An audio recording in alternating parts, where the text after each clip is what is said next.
I've also just like aged out of the cute phase of drinking. Do you know what I mean? It's no longer fun for me to drink like I like to drink. It's cute for a 22-year-old or something like that to like wake up on a Sunday, just, oh wow, I wonder what happened last night.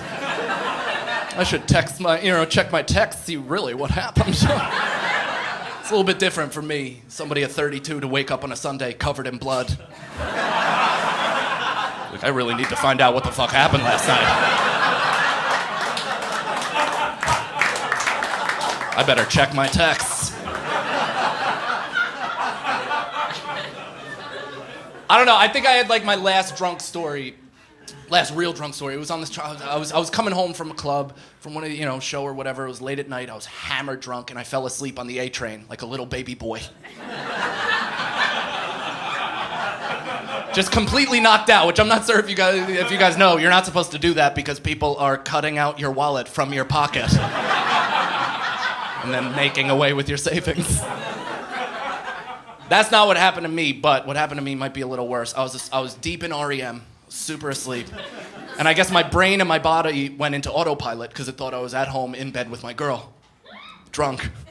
So what do I typically do when it's late at night and I'm in bed at home with my girl? I'll throw a move at her.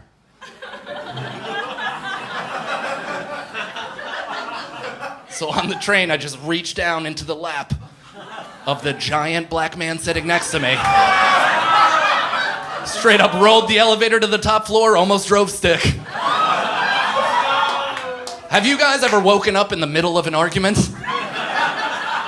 Because up until that point, I never had.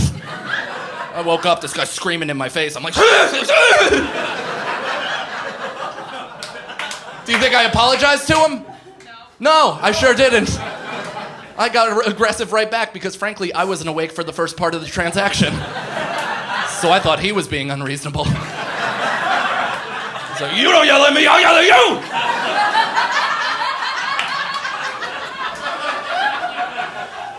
And I'm not sure if you guys are aware of this, but two men yelling at each other doesn't typically, quell the aggression. It can amplify, right? So at this point, my friend who was sitting across from me, who I completely forgot about, got up and interjected, and he's like, dude, I'm sure whatever he did, he just thought it was me.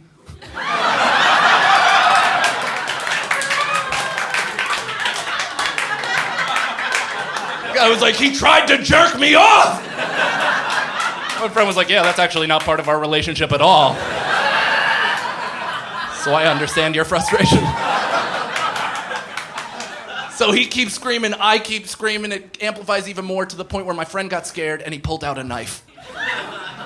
And it wasn't just any knife either, it was a knife that he just got from a bachelor party that had his full name engraved on it.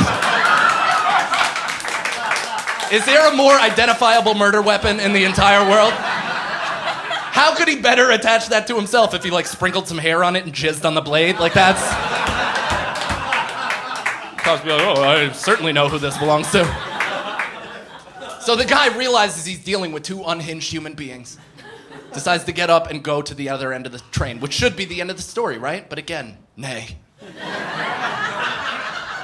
Right at this point, some old 60-year-old hipster, some guy that looks like he makes homemade mayonnaise,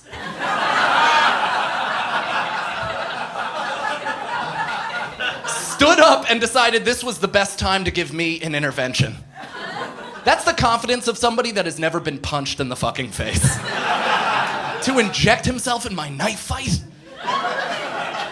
Are you kidding? So I just start screaming at him because that's what I was doing that night. And I'm not proud of this story, even though it's a good bit. But this is the one moment I am proud of, because as we're yelling at each other, the train is pulling into my station, and I guess I just kind of snapped out of it. As the train is pulling into my stop, I look at the guy and I go, listen, if I ever see you on this train again, I'm gonna fall asleep and give you a hand job.